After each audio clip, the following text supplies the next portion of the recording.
Hello everyone, welcome to another DailyJim. This episode for Monday, July 22nd, 2024. Today I want to talk shortly about, what do I want to call it? I had different ideas for this. Man, the day has gone.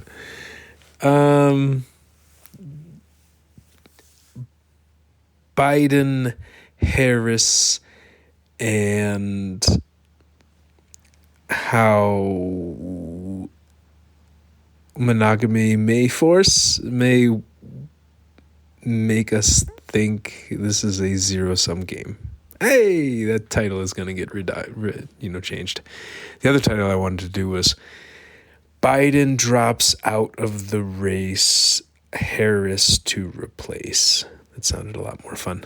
But earlier today, I was talking with people or I was reading something on Facebook, I think it was actually, and a friend said that, Biden and Harris are very much the same because of what's going on in Gaza, and how can you say that these people are, and somebody said, well, is Harris better than the alternative?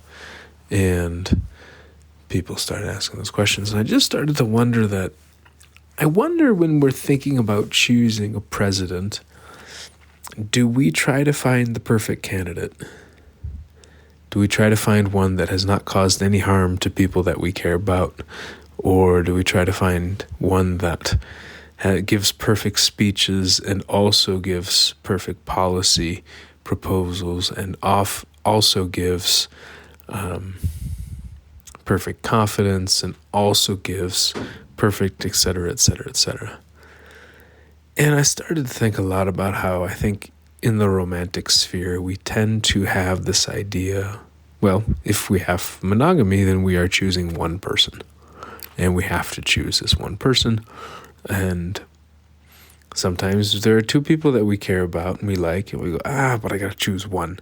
So I'm only going to choose this one. But we can get stuck in, well, maybe this one's not the perfect one.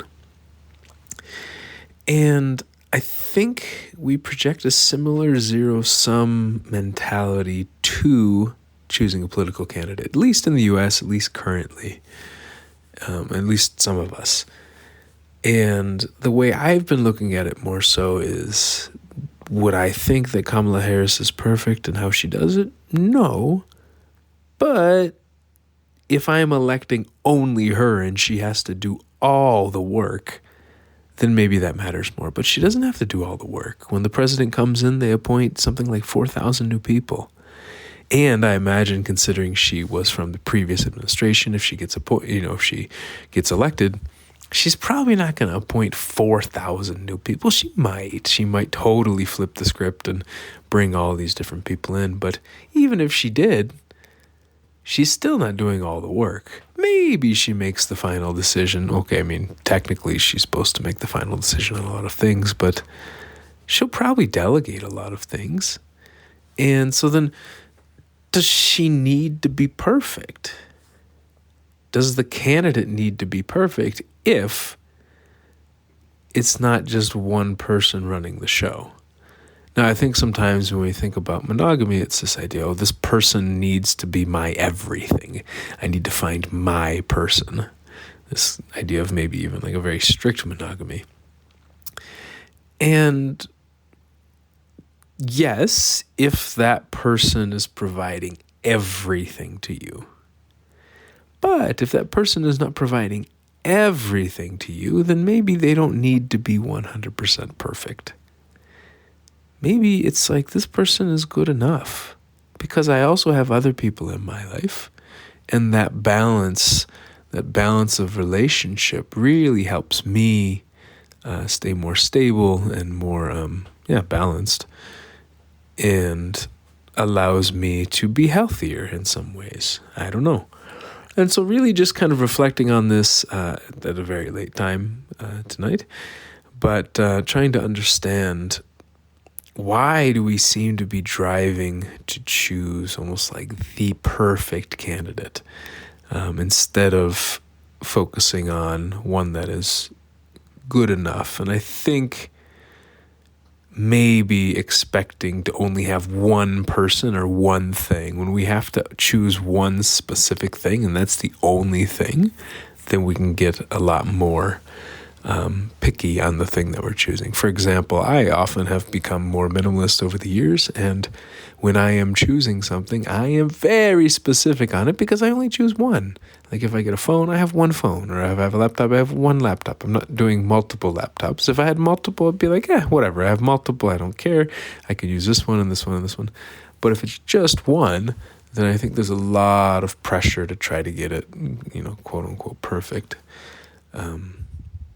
So yeah, just to reflect on that and wonder how it would be if we looked at our political candidates not as an individual team sport or individual player, but as a team player, just one person representing the team, maybe playing a very important role, but not the only person on the team. Does that change the perfection that we may crave from that person? I don't know. I don't know if this would answer my friend's questions about Gaza and these things, because maybe they'd say, yeah, but the whole team is doing it, so I don't really care. But then if we compare it to the other team, would they do more? Probably, maybe not. It's really hard to know, but yeah, so just really reflecting on those things. And the U.S. is going through a lot. Somebody, and I'll say this quote because I find it quite hilarious, on Twitter, I think somebody said, the U.S. had a telenovela ass week. I said, that's pretty spot on. So, all right, y'all, I'll talk to you tomorrow. Bye.